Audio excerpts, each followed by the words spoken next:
प्रिय विद्यार्थियों, हमने फासीवाद का अर्थ और विकास के बारे में अध्ययन किया था। आज हम चर्चा करते हैं फासीवाद के स्रोत क्या हैं। देखिए, इटली की तो ये परंपरा ही रही है कि उसने सदैव ही एकता, गौरवपूर्ण सीमाओं का विस्तार किया है और रोमन साम्राज्य के पतन के बाद सदियों तक इटली की अव्यवस्था में क्या है, विघटन और एक अंधकार सा छाया रहा। लेकिन 14वीं शताब्दी में दांते, जो इटली की एकता और विस्तार का पैगंबर सिद्ध हुआ था, कौन थे? ये भी प्रश्न आपसे पूछा जा सकता है कि 14वीं शताब्दी में इटली की एकता और विस्तार का पैगंबर किसको कहा गया? तो दांते। कौन है वो? दांते ने सर्वप्रथम इटली की सीमा को स्पष्ट किया और वर्तमान इटली, ऑस्ट्रिया व भूमध्य सागर की को इटली की सीमा में स्वीकार किया। उन्होंने क्या कहा कि भाई ऑस्ट्रिया और भूमध्य सागर की जो सीमा तक इटली को मानते हैं। और दांते ने अपनी रचना दी मोनेर्किया में रोम को विश्व विचार का स्रोत व विश्व शासन का केंद्र भी कहा है। तो आप ये देखिए कि इसको जो व्यवहारिक रूप प्रदान करने वाले थे, है ना, तो उनमें से ऐसे कौन कौन से स्रोत रहे हैं फासीवाद के प्रेरणा के, जो बहुत ही प्रेरणास्पद माने जाते हैं फासीवाद के लिए। उनमें हम देखते हैं कि सबसे पहला जो स्रोत है वह है डार्विनवाद, है ना। कि 19वीं शताब्दी में क्या था कि प्रसिद्ध वैज्ञानिक जो थे चार्ल्स डार्विन, हालांकि ये साइंस की थ्योरी है, ने फासीवादियों ने उनसे बहुत कुछ ग्रहण किया। क्यों? कि डार्विनवाद के विकासवादी जो सिद्धांत था, बहुत ही फेमस सिद्धांत है। तो उनका क्या सिद्धांत था ये, कि प्राणियों को जीवित रहने के लिए क्या करना पड़ता है? संघर्ष करना पड़ता है। और जो शक्तिशाली है, जो सबल है ना, वही जीवित और अपना अस्तित्व बनाए रखने में सक्षम होता है, और जो निर्बल है, कमज़ोर है, वो क्या हो जाते हैं? नष्ट हो जाते हैं। तो डार्विन ने इन तथ्यों, किन किन तथ्यों पर इसको आधारित माना, उसको हम देखते हैं। उन्होंने कहा कि प्रगति के लिए क्या आवश्यक है? संघर्ष आवश्यक है। और यह संघर्ष व्यक्तियों तक ही सीमित नहीं है, बल्कि समूहों में भी चलता रहता है। और वह समूह ही विजय होता है जिसमें क्या होता है? एकता और अनुशासन। तो हमने फासीवादी के अर्थ में पढ़ा था कि इनका मुख्य ध्येय क्या है? एकता और अनुशासन, है ना। तो सामाजिक डार्विनवाद के इन सिद्धांतों ने फासीवाद को अत्यधिक प्रभावित किया और फासीवाद के संघर्ष और जो विचारवादी, विस्तारवादी जो इनके विचार थे, वो कहाँ से लिए गए? डार्विनवाद से ही लिए गए। विस्तार का बात करते हैं वो, है ना, और इसीलिए फासीवाद पर डार्विनवाद का बहुत ही ज़्यादा प्रभाव पड़ा। उनका भी यही कहना था कि जो एकता और अनुशासन से रहेगा वही विजयी होगा।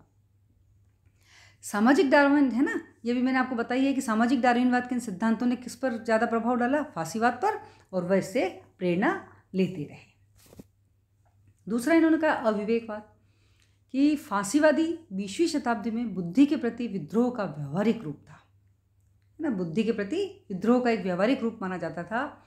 अबुद्धिवाद या अविवेकवाद में बुद्धि तथा विवेकपूर्ण तर्क का कोई भी स्थान नहीं था। फासीवादियों पर अबुद्धिवादी विचारक जो थे शोपेनहॉर, उनका क्या नाम था?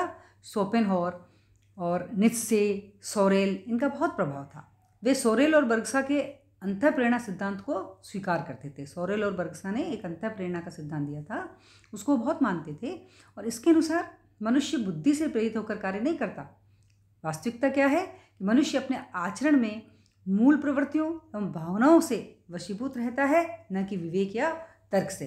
तो मनुष्य के आचरण के अंदर जो भावनाएं हैं, उन पर इनका ध्यान था। ये विवेक और तर्क को बिल्कुल भी नहीं मानते थे। तो फासीवादी को इसीलिए तर्कसंगत विचारधारा नहीं कहते हैं, क्योंकि विवेक की ये बात ही नहीं करना चाहती, तर्क की ये बात ही नहीं करना चाहती। इसको जनप्रिय बनाने का प्रमुख साधन क्या था? कि मनुष्य की भावनाओं को यश और राष्ट्रवाद आदि से उकसाया जाए। मनुष्य को किस तरह से उकसाया जाए, क्योंकि राष्ट्रवाद के नाम पर और इसके नाम पे, है ना, जो अंधविश्वास की तरह लोग बाग उसका पालन करते हैं। तो उनका यही कहना था कि मनुष्य की भावनाओं को यश और राष्ट्रवाद आदि से उकसाया जाए, जो अंधविश्वास की तरह उनका पालन करेंगी। और मुसोलिनी तथा हिटलर ने भी मनोवैज्ञानिक पद्धतियों का अनुसरण किया था।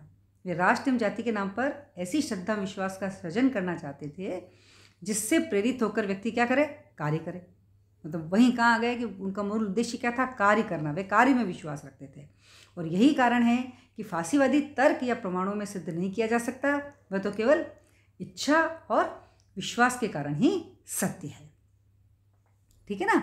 तो उनका वही कार्य पर विश्वास। फिर उनको जो प्रभाव पड़ा था वो क्या था, परंपरावाद। तो अविवेकवाद पर आधारित परंपरावाद क्या था, फांसीवाद का मूल प्रेरणा तत्व था। परंपरावाद क्रांतिकारी विचारधाराओं के बिल्कुल विपरीत है। ये क्रांतिकारी विचारधाराओं से विपरीत, तो परंपरा से बात करता है।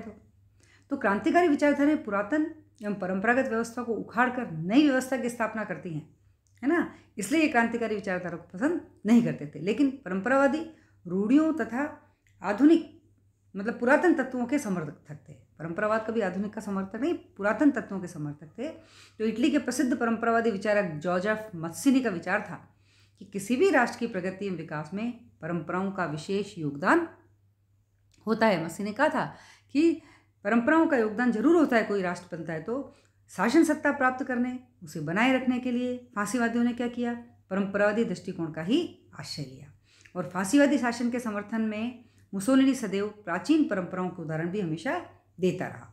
वह रोमन साम्राज्य के गौरव को जानता है ना, और इसलिए वो जनता के समक्ष उसको रखना चाहता था।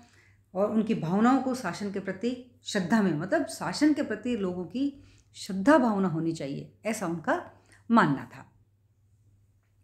तो शासन सत्ता प्राप्त करने के लिए, उसे बनाए रखने के लिए फांसीवादियों ने किसका सहारा लिया, परंपरावादी दृष्टिकोण का। फांसीवाद के उत्थान एवं प्रगति में इटली के निम्न मध्य वर्ग से अत्यधिक समर्थन प्राप्त हुआ, है ना। और मुसोलिनी स्वयं इसी वर्ग से संबंधित था। मुसोलिनी भी कहाँ से आया था, निम्न मध्यम वर्ग से था, और यहाँ से उसने बहुत समर्थन लिया। लोगों की भावनात्मक जुड़ाव भी होता ही है। तो फांसीवादी दल के अधिकतर सदस्य बूचड़, लोहार, डबल रोटी बनाने वाले, छोटे छोटे दुकानदार और पूंजीपति थे। और यह वर्ग श्रमिक वर्ग एवं पूंजी वर्ग दोनों से ही क्या रखता था, द्वेष भावना रखता था, विद्रोह रखता था।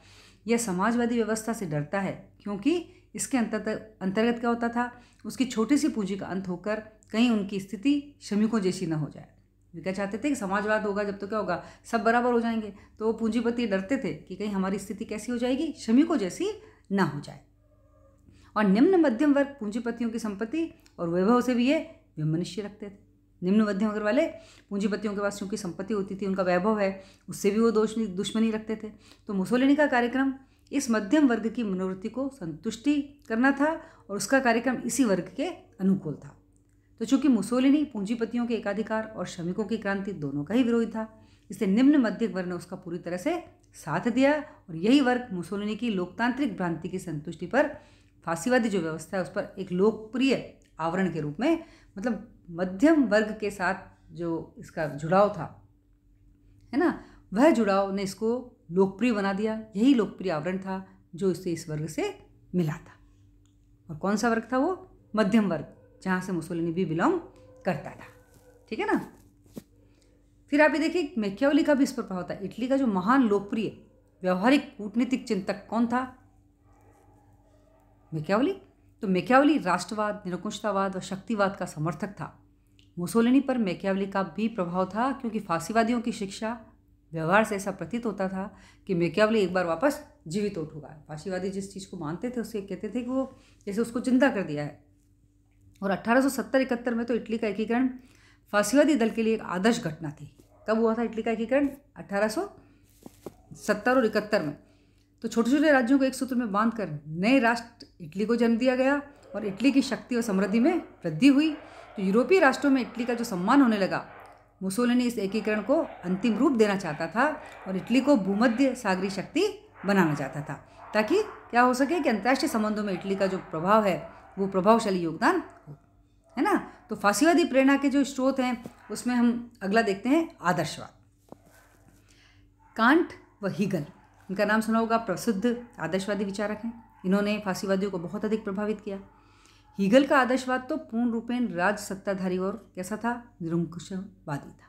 राज सत्ताधारी और निरंकुशवादी था। और 20वीं शताब्दी में इटली में नव हीगलवाद उत्पन्न हुआ जो कि व्यक्तिवादी व उग्रवादी था। इन्होंने राज्य को अवयवी व राज्य तथा व्यक्ति की साधना माना। समझ में आई ना कि भाई इन्होंने राज्य को कैसा माना, ऑर्गेनिक, अवयवी माने ऑर्गेनिक, व राज्य तथा व्यक्ति की साधना माना। तो राज्य को सर्वोपरि माना। इन्होंने कहा राज्य सर्वोपरि होता है। इटली के जो प्रसिद्ध विद्वान हैं गियोवानी गैटाई, उन्होंने नव हीगलवाद का समर्थन किया तथा मुसोलिनी के शासनकाल में राज्य के वे शिक्षा मंत्री भी थे, राष्ट्रीय फांसीवादी सांस्कृतिक संस्थान के निदेशक भी थे और इन्होंने फांसीवाद की समय समय पर प्रभावशाली विवेचना की, शासन व्यवस्था को प्रभावित किया और फांसीवाद को हीगल के आदर्शवाद का क्या कहा जाता है? राजनीतिक शिशु कहा जाता है। ये भी आपका 1 नंबर का प्रश्न बनता है कि आदर्शवाद का राजनीतिक शिशु किसे कहा जाता है? तो कौन आएगा? फांसीवाद को हीगल के आदर्शवाद का, है ना, राजनीतिक शिशु कहा जाता है। तो कांट, फिक्टे व हीगल को फांसीवाद का आध्यात्मिक पूर्वज कहा जाता है। कांट, फिक्टे व हीगल को क्या कहा जाता है? जैसे इनको कहते हैं ना, पर फांसीवाद को तो हीगल के आदर्शवाद का राजनीतिक शिशु, और कांट और फिक्टे और हीगल को फांसीवाद का क्या कहते हैं? आध्यात्मिक पूर्वज कहा जाता है। मुसोलिनी ने तो कहा था कि फांसीवाद भौतिकवाद के सिद्धांत को अस्वीकार करता है, वो भौतिकवाद को नहीं मानता, और उनका कहना है कि राज्य एक आध्यात्मिक व नैतिक सत्ता है, वह एक ऐसा संगठन है जिसके प्रादुर्भाव व विकास में आत्मा की अभिव्यक्ति होती है, और राज्य क्या है? जनता की आत्मा को अभिव्यक्त करता है। ठीक है ना। तो मुसोलिनी पर रूसो, कांट, फिक्टे, हीगल, ग्रीन, जितने भी आदर्शवादी थे, बोसा के, इन लोगों का बहुत ज़्यादा प्रभाव पड़ा।